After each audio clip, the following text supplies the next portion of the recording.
Hello दोस्तों, आज हम आपके लिए वैदिक सभ्यता लाए हैं।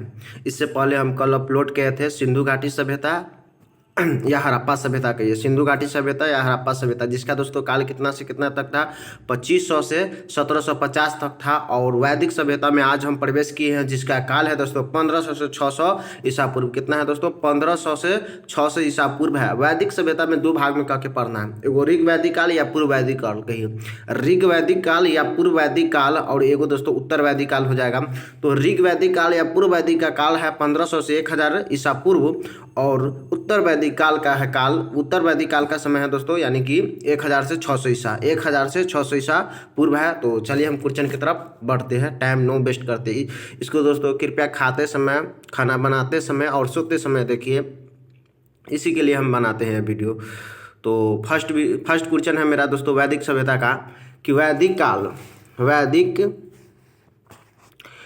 काल का दोस्तों यहाँ पर बतलाना है कि कितना से कि पूर्व वैदिक या ऋग वैदिक संस्कृति काल का किसे माना जाता है। पूर्व वैदिक या ऋग वैदिक संस्कृति का काल किसे माना जाता है, यानी कि कितना से कितना तक काल होता है। तो दोस्तों सिंपली आपको याद रखना है कितना है, 1500 से 1000 ईसा पूर्व है। समझ में आ गया दोस्तों? कितना है? 1500 से 1000 ईसा पूर्व है। सिंपली आपको यह समझ में आया होगा। नेक्स्ट है क्वेश्चन दोस्तों, इस पर से 2 नंबर इधर क्वेश्चन है, आ जाइए। यहाँ पर है उत्तर वैदिक का काल। क्या पूछा है दोस्तों? उत्तर वैदिक का काल कितना है? उत्तर वैदिक का काल है दोस्तों 1000 ईसा से 1000 ईसा पूर्व से 600 ईसा पूर्व। उत्तर वैदिक काल का काल हो जाएगा दोस्तों 1000 ईसा पूर्व से 600 ईसा पूर्व, 600 ईसा पूर्व। समझ में आ गया दोस्तों? सिंपली यहाँ पर दिया है 1500 से 600, तो उसमें पूर्व या पूर्व वैदिक या ऋग वैदिक काल हो जाएगा आपका 1500 से 1000 ईसा और पूर्व, और 1000 ईसा पूर्व से 600 ईसा पूर्व उत्तर वैदिक हो जाएगा। क्वेश्चन नंबर दोस्तों 3 है, आर्य शब्द का शाब्दिक अर्थ है, आर्य शब्द का शाब्दिक अर्थ है श्रेष्ठ या कुलीन, श्रेष्ठ या कुलीन। आर्य शब्द का शाब्दिक अर्थ क्या होता है दोस्तों? श्रेष्ठ या कुलीन होता है। क्वेश्चन नंबर 4 है, प्रारंभिक आर्यों के बारे में निम्न में से कौन सा कथन सही नहीं है? कौन सा कथन मतलब कि गलत है? तो वे नगरों में निवास नहीं करते थे, ये गलत कथन है। ये क्या दोस्तों है? गलत है। तो आपको सही पढ़ना है। सही मतलब पढ़िएगा तो मतलब लगा कि हाँ मेरे पास ये है, पढ़ने के लिए एग्जाम में तो इसे मारेंगे, क्योंकि वे संस्कृति बोलते थे, ये सही बात है। वे घोड़ा सवार करते थे, सही बात है। वे झुंडों में भारत आए थे, सही बात। कहाँ से आए थे? मध्य एशिया से आए थे। क्वेश्चन नंबर 5 है, इनमें से किस फसल का ज्ञान वैदिक काल के लोगों के नहीं है? तो यदि तंबाकू का ज्ञान वैदिक काल के लोग जो थे ना उसको नहीं है, वैदिक काल में मतलब थे उसको क्या, तंबाकू का ज्ञान नहीं था। समझा गया दोस्तों? क्वेश्चन नंबर 6 है, उत्तर वैदिक काल के वेद विरोधी और ब्राह्मण विरोधी के लोग को नहीं था, सॉरी दोस्तों, मतलब अध्यापक को किस नाम से जाना जाता था? कहने का सेंस है उत्तर वैदिक काल में वेद विरोधी और ब्राह्मण विरोधी धार्मिक अध्यापकों को किस नाम से जाना जाता था? तो शर्मन नाम से जाना जाता था। किस नाम से जाना जाता था दोस्तों? शर्मन नाम से जाना जाता था। सिंपली आपको याद रखना है। उत्तर वैदिक काल में वेद विरोधी और ब्राह्मण विरोधी धार्मिक अध्यापक को किस नाम से जाना जाता था? शर्मन के नाम से जाना जाता था। क्वेश्चन नंबर 7 है, वैदिक गणित का महत्वपूर्ण अंग है, वैदिक गणित का महत्वपूर्ण अंग है सुलभ सूत्र। अब इसको रिलेट करा देते हैं थोड़ा, ऐसे तो नहीं करवा देते हैं कि हम सब मैथ बनाते सुलभ सूत्र। इस सूत्र क्या है? बहुत ईजी, नहीं बोलते कोई सूत्र यह बहुत ईजी है, तो गणित का भी नाम है। तो वैदिक गणित का मूल अति महत्वपूर्ण अंग क्या है? सुलभ सूत्र है। सिंपल आपको याद रखना है। और ज्योति के लिए यह किया गया है, आगे आएगा क्वेश्चन, हम बतला देंगे। क्वेश्चन नंबर 8 है, तो किस वेद में प्राचीन वैदिक युग की संस्कृति के बारे में सूचना दी गई है? तो ऋग वेद में क्या है दोस्तों? प्राचीन वैदिक युग की संस्कृति के बारे में सूचना दिया गया है। क्वेश्चन नंबर 9 है, निम्नलिखित में से उत्तर वैदिक काल में लिखे गए ग्रंथों का सही क्रम कौन सा है?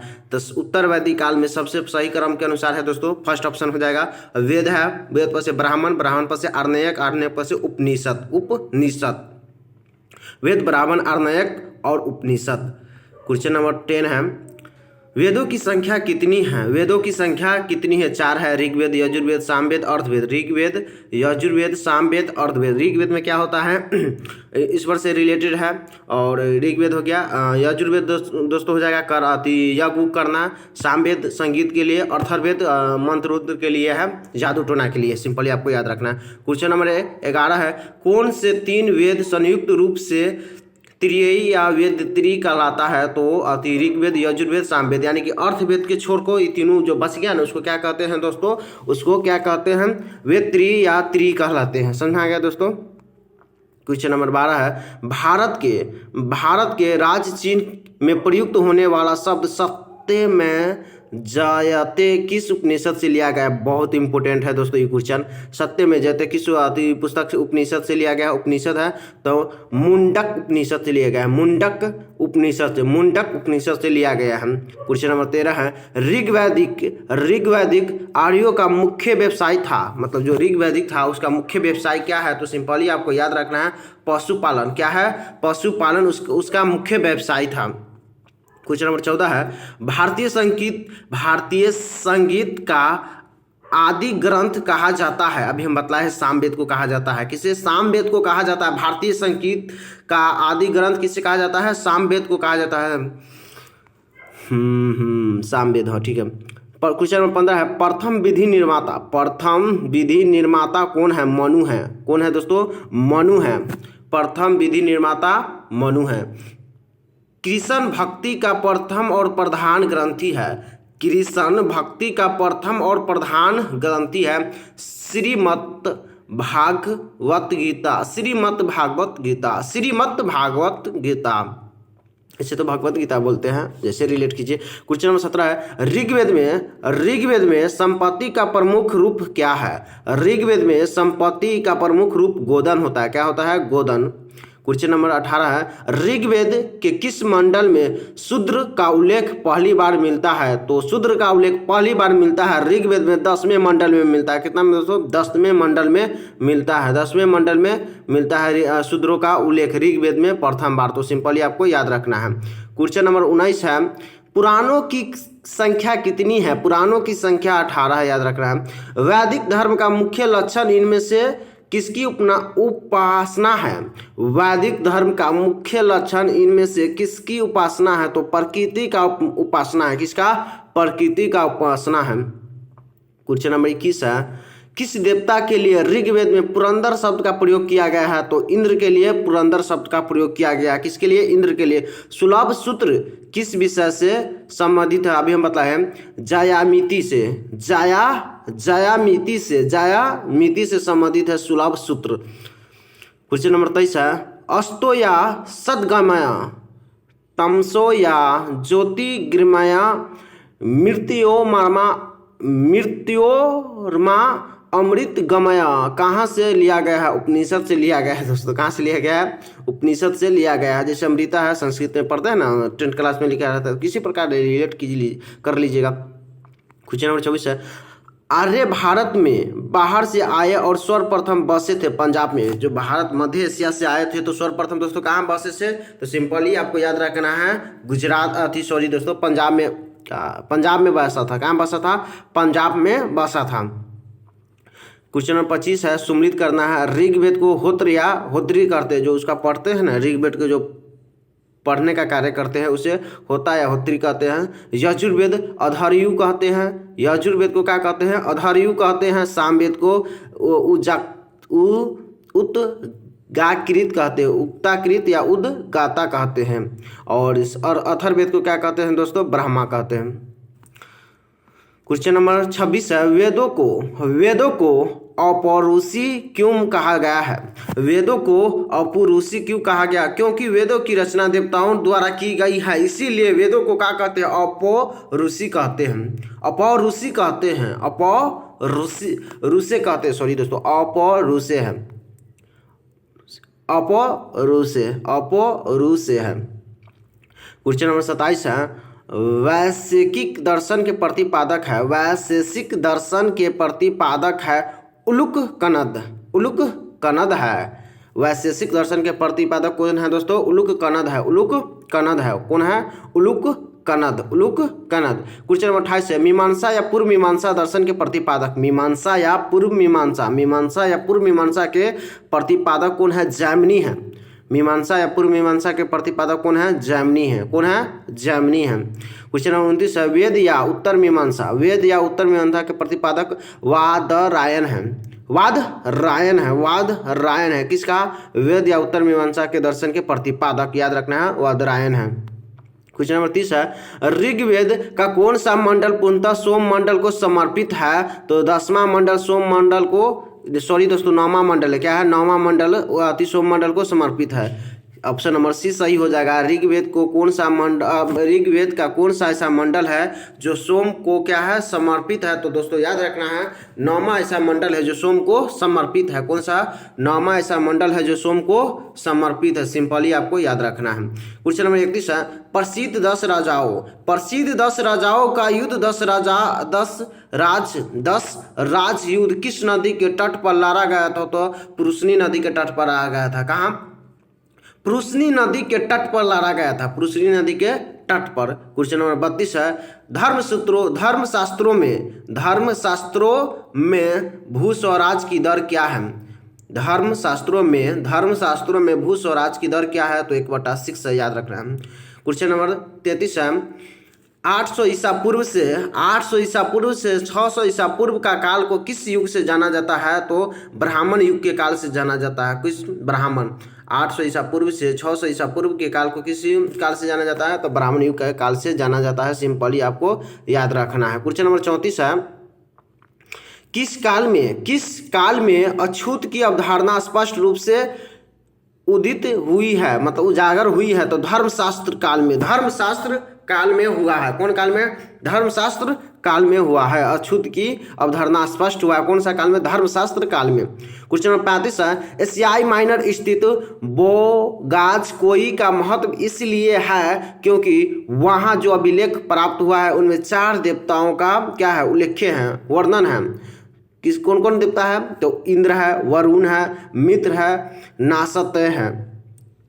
इंद्र वरुण ये सब रिलेट कीजिएगा आप किसी प्रकार से। क्वेश्चन नंबर 36 है, गायत्री मंत्र देवी सावित्री को समर्पित है। गायत्री मंत्र देवी सावित्री को जो अति संबोधित है, गायत्री मंत्र किस पुस्तक से मिलता है? किस पुस्तक में मिलता है? तो ऋग्वेद में मिलता है। किस? ऋग्वेद में मिलता है। क्वेश्चन नंबर 37 है, न्याय दर्शन को प्रसारित किया जाता है, गौतम बुद्ध ने किया था। न्याय दर्शन को गौतम ने किया था, सॉरी गौतम बुद्ध हो चाहे ना हो, लेकिन गौतम ने किया था, इतना याद आपको रखना है। न्याय दर्शन को प्रचारित किया था, गौतम ने किया था। क्वेश्चन नंबर 38 है, प्राचीन भारत में निषक से जाने जाते हैं, तो याद रखना स्वर्ण आभूषण। स्वर्ण आभूषण योग दर्शन के प्रतिपादक है पतंजलि। योग नहीं बोलता है योग करने के लिए, तो योग दर्शन के कौन है? प्रतिपादक पतंजलि है। उपनिषद पुस्तक है दर्शन पर है, उपनिषद पुस्तक है किस पर है दोस्तों? दर्शन पर। सिंपली आपको याद रखना है। क्वेश्चन नंबर 41 है, सुमिलित करना है। ऋग्वेद आपका हो जाएगा प्रार्थना से संबंधित 4D हो जाएगा। इसके बाद दोस्तों हो जाएगा आपका यजुर्वेद कर्मकांड से संबंधित हो जाएगा। सामवेद संगीत से हो जाएगा। और अथर्वे वेद हो जाएगा तंत्र मंत्र एवं वशीकरण से। तंत्र मंत्र एवं वशीकरण से। क्वेश्चन नंबर 42 है, आरंभिक वैदिक साहित्य में सर्वाधिक वर्णित नदी कौन सा है? आरंभिक वैदिक के आरंभ में कौन सा नदी है जिसका सर्वाधिक वर्णन है? तो सिंधु, क्योंकि सिंधु घाटी सभ्यता हम पढ़े हैं ना, इसे रिलेट कीजिएगा तो सिंधु नदी का। समझ में आ गया दोस्तों। क्वेश्चन नंबर है 43, उपनिषद काल के राजा असपति शासक थे केकई के। उपनिषद काल के राजा असपति शासक थे केकई के। क्वेश्चन नंबर 44 है, अध्यात्मक ज्ञान के विषय में नचिकेता और यम संवाद किस उपनिषद में प्राप्त होता है? कठकोपनिषद से। कठकोपनिषद से। सिंपली आपको याद रखना है, कठकोपनिषद से क्या कठकोपनिषद में प्राप्त हुआ है क्या? आध्यात्मिक ज्ञान के विषय में नचिकेता और यम संवाद। क्वेश्चन नंबर 45 है, वैदिक नदी कुम्भा यानी कि काबुल का स्थान कहाँ निर्धारित किया गया है? अफगानिस्तान में। अफगानिस्तान का राजधानी शायद काबुल है, देख लीजिएगा जो भी हो। क्वेश्चन नंबर 46 है, कपिल मुनि द्वारा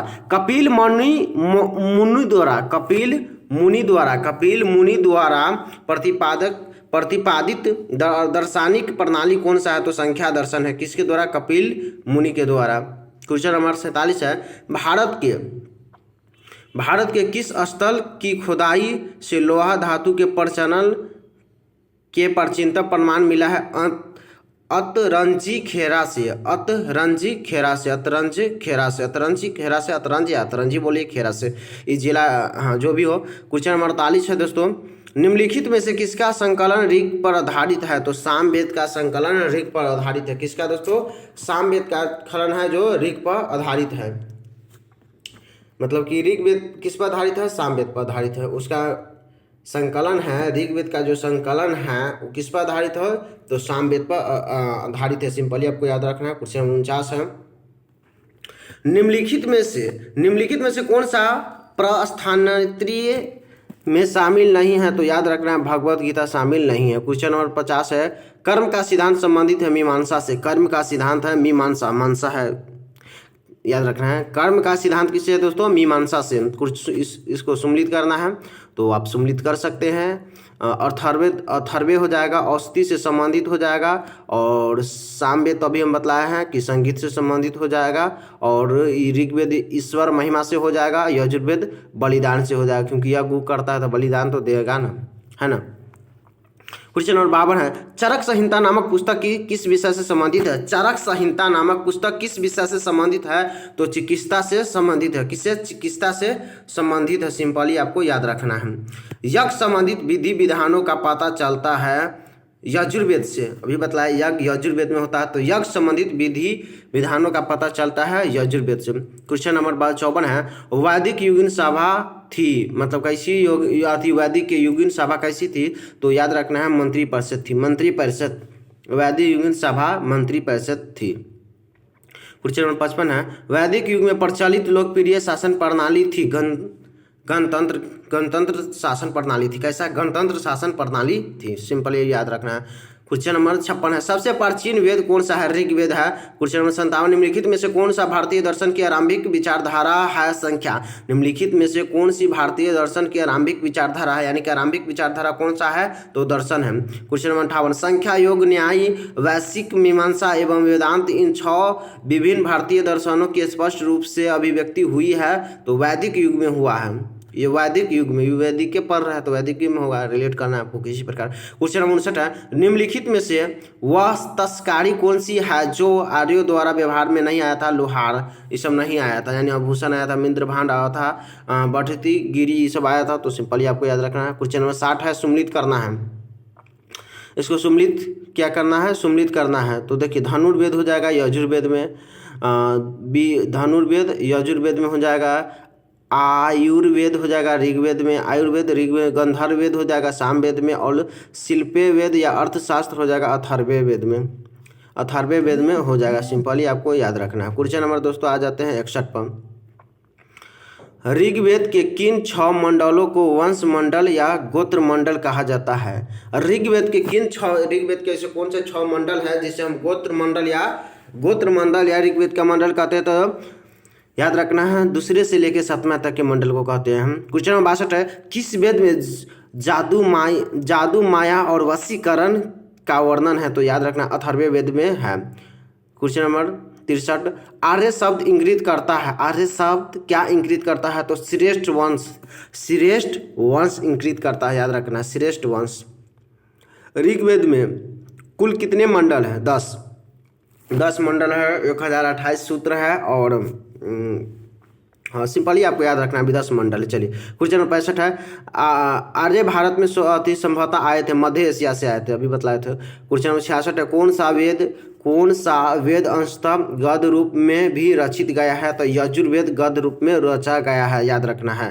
क्वेश्चन नंबर 67 है दोस्तों, सभा और समिति प्रजापति की 2 पुत्री थी का उल्लेख किस वेद में मिलती है? अथर्ववेद में मिलता है। क्वेश्चन नंबर 68 है, ऋग्वेद युग की प्राचीनतम संस्था कौन सी थी? ऋग्वेद युग की प्राचीनतम संस्था कौन सी थी? तो वेद था। क्वेश्चन नंबर 59 है, ब्राह्मण ग्रंथों में सर्वाधिक प्राचीन कौन सा है? ब्राह्मण ग्रंथों में शतपथ ब्राह्मण ग्रंथ सबसे प्राचीन है। क्वेश्चन नंबर है 70, गोत्र व्यवस्था प्रचलन में कब आया था? तो याद रखना है, गोत्र व्यवस्था प्रचलन में आया था उत्तर वैदिक काल में। कौन सा? उत्तर वैदिक काल में आया था। गोत्र व्यवस्था प्रचलन में कब आया था? उत्तर वैदिक काल में आया था। क्वेश्चन नंबर 71, अनमोल विवाह होता है। अनमोल विवाह कब होगा? जब उच्च वर्ग की उच्च वर्ग का निम्न वर्ग नारी के साथ, जैसे उच्च वर्ग के पुरुष हो गया, कोई भी उच्च वर्ग का पुरुष हो गया, निम्न वर्ग के महिला से जब विवाह कर लेगा ना, तो ये क्या कहलाएगा? अनुमोल कहलाएगा। प्रतिलोम में क्या होगा?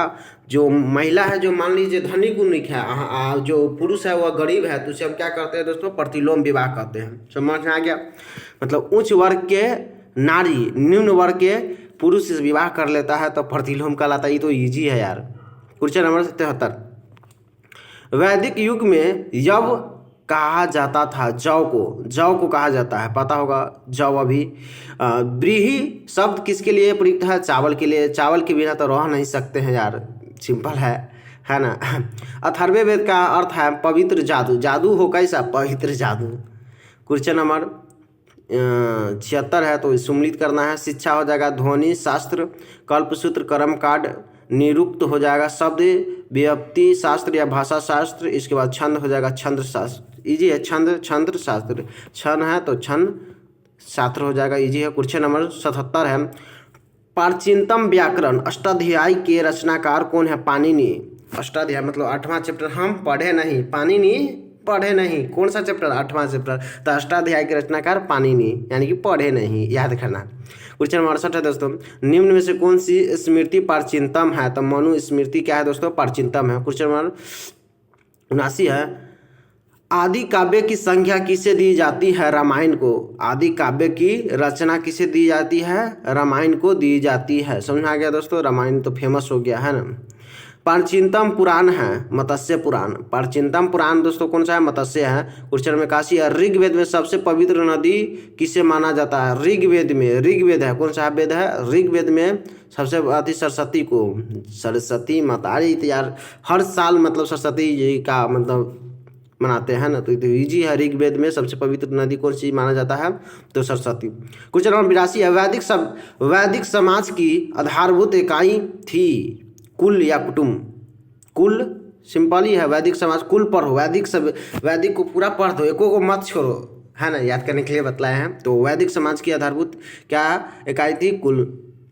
क्वेश्चन नंबर 83 है, ऋग्वैदिक काल के उस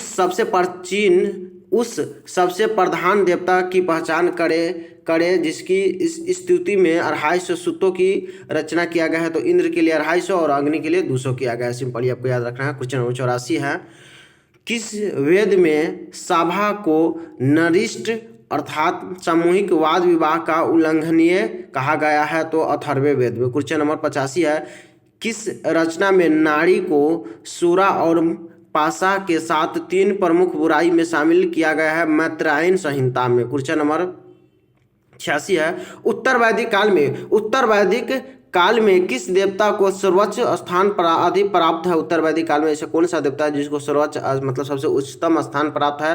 तो प्रजापति को सिंपली याद रखना। किसको? प्रजापति। सम्मिलित करना है तो आराम से सम्मिलित कर सकते हैं। यानी कि कहने का सेंस है राजसयु यज्ञ का मतलब होता है राजा के सिंहासन रोह के संबंधित, मतलब राजा के सिंहासन से संबंधित हो जाएगा। सिंपली याद रखना है, राज है राजसयु, इजी है। अश्वमेध यज्ञ बहुत फेमस है दोस्तों, मतलब अश्वमेध यज्ञ राजनीतिक शक्ति को बढ़ाने हेतु किए जाने वाला यज्ञ है। क्योंकि इसको क्या करता था, यज्ञ करता था तो इसको छोड़ देता था, ये जहाँ चल जाएगा घोड़ा से करता था, उस क्षेत्र का हो जाएगा, उस राजा का हो जाएगा, उसको जो पकड़ेगा समझ जाएगा कि इसका विरोधी कर रहा है। ये अश्वमेध यज्ञ है, बहुत फेमस है, देखिएगा थोड़ा इस पर यूट्यूब पर सर्च मारकर। वाजपेयी यज्ञ है शौर्य प्रदर्शन और प्रजा के मनोरंजन किए जाने के लिए। तो इस वाजपेयी है ना, तो मनोरंजन करेंगे, याद करिएगा, क्योंकि हमको कीवर्ड ढूंढना है, रटेंगे तो समझ जाएगा, इसलिए कीवर्ड इसमें ढूंढिए कि इसमें कीवर्ड क्या है। अग्निष्टोम यज्ञ है देवताओं को प्रसन्न करने हेतु अग्नि को पशु बलि दिया जाने वाला एवं अतिसोम रस का पालन किए जाने वाला यज्ञ है। अग्नि मतलब क्या करेगा, अग्नि है तो अग्नि को पशु बलि देगा, इजी आपको याद रखना है। फिर सम्मिलित करना है, पुरुषनी नदी है, कौन सा नदी? पुरुषनी नदी है तो राबड़ी नदी के पास है। याद रखना। सुतित्री है मतलब सतलज होगा, इसी अस्किनी है चिनाब हो जाएगा, विपाशा है व्यास हो जाएगा। सिंपली आपको याद रखना है। संस्कारों की कुल संख्या कितनी है, तो याद रखना है दोस्तों संस्कारों की संख्या 16 है। 16 गुण आपको भरा होना चाहिए।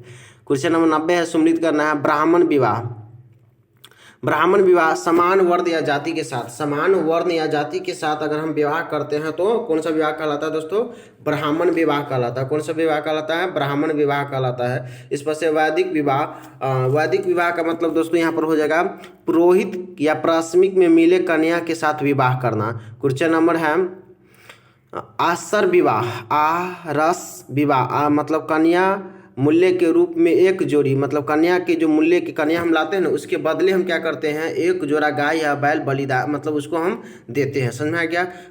प्रजापति विवाह, प्रजापति विवाह है बिना दहेज लिए विवाह करना। समझ में आ गया दोस्तों।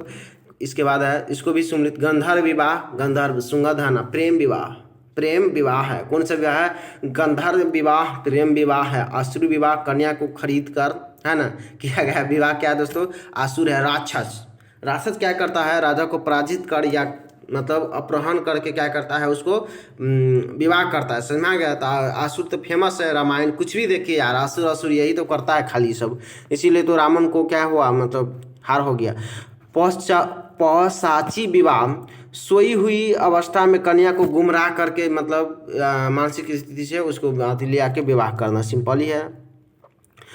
3 ऋग्वेद में शामिल नहीं है, मात्र है न ऋण, क्योंकि देखिए माता के बारे में राजा उजा के बारे में चर्चा नहीं है, देखिएगा तो है ना, तो याद रखना है मात्र ऋण नहीं है।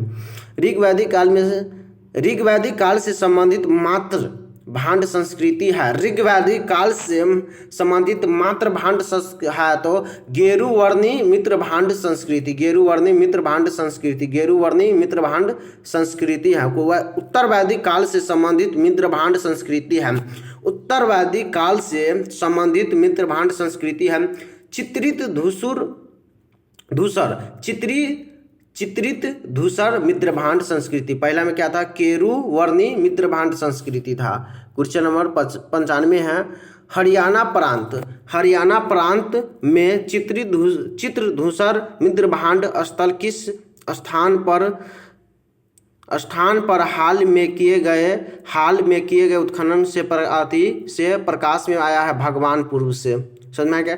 यानी कि पूछेगा आपको कि चित्रधूसर मित्रभांड कहाँ है, तो हरियाणा में, और किस स्थान से मतलब कि प्रकाश में आया है, भगवानपुर से। क्वेश्चन 96 है, प्राचीनतम विवाह संस्कार का वर्णन करने वाला विवाह सूक्त किसमें वर्णन है, तो ऋग्वेद में है।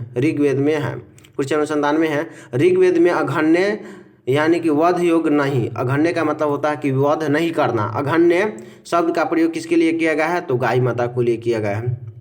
58 को क्या करना है दोस्तों, सम्मिलित करना है। सम्मिलित करना कितना का, 58 को, तो देखिए संग्रहित हो जाएगा, कोषाध्यक्ष भाग दूध कर संग्रहण करता हो जाएगा, छत्ता या छतरी हो जाएगा। 500 के खेल में राजा का सहायक, वो शकुनी ये था, वो क्या करता था, पासा एगो नहीं लिया था, ऐसे करता था। तो याद रखने के लिए मतलब कुछ भी याद कर सकते हैं। शकुनी जो महाभारत का सबसे बोले तो मतलब कि गुंडा वही है। तो सत्ता या छतरी, 500 के खेल में राजा के सहायता करना, किसका, राजा का सहायक, जो राजा के सहायक करता है ना, छत्ता या छतरी याद रखना। अक्षवाप, प्रतिहारी राजा प्रसाद का सक्षक। क्वेश्चन नंबर ये वाला करवा देते हैं क्योंकि ऊपर जाएंगे। ऋग्वेद में सूक्त कितना है, 1028 है और 10 मंडल था। सिंपल याद रखना है। पूर्व वैदिक आर्यों का धर्म प्रमुख था, मतलब जो पूर्व वैदिक आर्य था उसका प्रमुखतम धर्म क्या था, तो प्रकृति पूजा और यज्ञ करना। क्या है दोस्तों, प्रकृति पूजा और यज्ञ करना था। पतंजलि कौन था, पतंजलि पाणिनि मतलब कि अष्टाध्याय के लेखा किया था। यहाँ पर दिया है पाणिनि की संस्कृति व्याकरण अष्टाध्याय के एक टीकाकरण किया था। सिंपली याद रखना है पतंजलि के बारे में। समझ में आ गया दोस्तों। क्वेश्चन नंबर 101 पर आ जाते हैं। 3 पगों में 3 लोगों को माप लेने वाले के कारण किसे उपक्रम कहा गया है, विष्णु को। क्या हुआ था दोस्तों, विष्णु भगवान ने जो ये था बलि नाम था, जो राक्षस था उसका बलि नाम था। शुक्राचार्य मतलब जानते थे, शुक्राचार्य उसका गुरु था। बलि का पिता परपिता ये सब क्या था, क्या उसका नाम है, पशुपति, जो अरे जो भी नाम हो समझ में आ गया। तो बलि 3 भाग में 3 पग में नाप लिया था। वो जानता था कि उसको क्या है, शुक्राचार्य बतला दिया था बलि को कि विष्णु है तुमसे छल करके ये मांग अति कर लेगा। तब पर भी क्या करता है, वो बोलता है जब विष्णु भगवान आया है ना तब तो कोई बातें नहीं है ना, इसलिए उसको नीचा भेज देते हैं, आसुरी जगह में ईसाई भेज देते हैं। चलिए सिंपली आपको याद रखना, विष्णु जी ने 3 पग में पूरा को माप लिया था, समझ में आ गया। 2 पग में माप लिया था, पहला पग है ना बलि के मूरी पर धरा था। तो सिंपली आपको याद रखना। सुमृत कीजिए। पुष्ण का मतलब होता है विवाह का देवता, पुष्ण का मतलब विवाह का देवता। रुद्र का मतलब होता है दोस्तों, रुद्र का मतलब होता है पशुओं का देवता। किसका, पशुओं का देवता। रुद्र का मतलब पशुओं का देवता होता है। घोष या घोध का मतलब होता है जगत के पिता। अतिथि का मतलब होता है देवियों की महान माता, देवों की सॉरी दोस्तों क्या है, देवों की महान माता है, देवों की महान माता है। क्वेश्चन नंबर 103 है, मनुस्मृति मुख्यताएं संबंधित है, मतलब मनुस्मृति किससे संबंधित है, तो याद रखना समाज व्यवस्था से मनुस्मृति संबंधित है। किससे दोस्तों, समाज व्यवस्था से संबंधित है। कौन संबंधित है, मनुस्मृति। 104 नंबर क्वेश्चन है, गायत्री मंत्र की रचना किसने की थी। गायत्री मंत्र की रचना किसने की थी, तो आपको याद रखना है विश्वामित्र ने किया था। किसने, विश्वामित्र ने किया था। 105 नंबर है, अवेस्ता और ऋग्वेद में समानता है। अवेस्ता और ऋग्वेद में समानता है। अवेस्ता किस क्षेत्र से संबंधित है, तो ईरान से संबंधित है। किससे दोस्तों, ईरान से संबंधित है, याद रखना है ईरान से संबंधित है। किससे, ईरान से संबंधित है। निम्नलिखित में से कौन सी एक ऋग्वैदिक आर्यों की लाक्षणिक विशेषता नहीं है, मतलब ऋग्वैदिक काल का विशेषता नहीं बतलाता है। तो इसमें याद रखना है वे लोहे के उपयोग करते थे, ये गलत बात है, वे लोहे से परिचित नहीं थे। सिंपली आपको याद रखना है। ऋग्वेद में निम्नलिखित किन नदियों का उल्लेख अफगानिस्तान के साथ आर्यों के संबंध में सूचित किया गया है, मतलब ऋग्वेद में कहने का सेंध है कि अफगानिस्तान के साथ आर्यों से संबंध में कौन सा किया गया है उल्लेख, कौन सा नदी का, तो कुंभा या कुम्र। क्वेश्चन नंबर 108 है, धर्म तथा ऋतु भारत की प्राचीन वैदिक संस्कृति के एक नए केंद्रीय विचार को चित्रित करते हैं। इस संदर्भ में निम्नलिखित में से कौन सा कथन पर विचार कीजिए, मतलब कथन पर विचार करना 1 2 दोनों सही है। तो फर्स्ट क्वेश्चन हो जाएगा, आपका आंसर हो जाएगा धर्म व्यक्ति के दायित्व एवं स्वयं तथा दूसरे के प्रति व्यक्ति कर्तव्य की संकलन करना। और क्वेश्चन नंबर 2 है, ऋतु मूलतः नैतिक विधान तथा जो दृष्टि और उसमें अनहिरता सारे तत्वों के क्रियाकलापों को संचालित करता है। सिंपली आपको याद रखना, पूछा हुआ क्वेश्चन है। क्वेश्चन नंबर 109 है, आर्यों के आर्कटिक होम सिद्धांत का पक्ष किसने किया था, तो बीजी तिलक ने किया था। बीजी तिलक ने किया था। किसने किया था दोस्तों, बीजी तिलक ने किया था, याद रखना है। आर्कटिक होम का सिद्धांत किसने किया था, बीजी तिलक ने किया था। क्वेश्चन नंबर 110 है, सुमिलित करना है। कुम्भा नदी, कुब्भा नदी है, कुब्भा नदी। 1 का आपको हो जाएगा 2 सही है, ऑप्शन नंबर 1 का 2 हो जाएगा, यानी कुब्भा काबुल में हो जाएगा, पुरुषनी राबड़ी हो जाएगा, सूत्री सतलज होगा, सादी नीरा गंडक हो जाएगा। क्वेश्चन नंबर दोस्तों ये बतलाए हैं पाणिनि, पतंजलि से रिलेटेड है। पाणिनि यानी कि पाधे नहीं है ना, अष्टाध्यायी। शतपथ ब्राह्मण ग्रंथ से संबंधित, राजा विधेय माधव से संबंधित ऋषि थे। शतपथ ब्राह्मण से संबंधित, राजा विधेय माधव से संबंधित है ऋषि गौतम रहुगण। तो ऋषि गौतम रहुगण। तो थैंक्स फॉर वाचिंग वीडियो दोस्तों। हम इससे पहले डाले थे सिंधु घाटी सभ्यता या वैदिक सभ्यता, अभी क्या डाल दिए हैं, सॉरी दोस्तों, इससे पहले डाले थे हड़प्पा सभ्यता या सिंधु घाटी सभ्यता, अभी डाले हैं वैदिक सभ्यता। इसके बाद दोस्तों डाल देंगे हम क्या, महाजनपद काल। इसका काल 600 से 300 ईसा पूर्व से 300-2500 ईसा पूर्व तक रहेगा। सबसे पहले 25 पढ़े, क्या पढ़े हैं दोस्तों हैं, चलिए लिख देते हैं क्या क्या पढ़े हैं। सो पहले पढ़े हैं दोस्तों 2500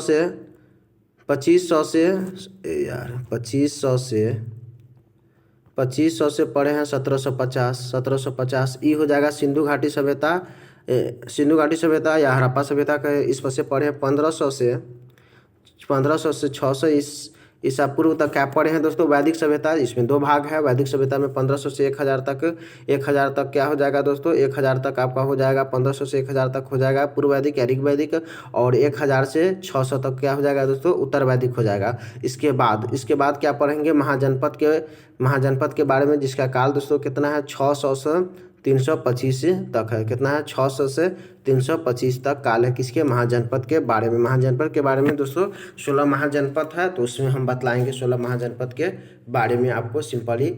उसका जैसे अभी राज्य है 28 राज्य है, 8 केंद्र प्रशासित देश है, तो इसी प्रकार 16 महाजनपद के बारे में चर्चा करेंगे, जिसका 16 महाजनपद के बारे में कहाँ से पता चलता है, बौद्ध ग्रंथ अंकुतर निकाय से पता चलता है। तो आपको सिंपली याद रखना है दोस्तों। Thanks for watching video.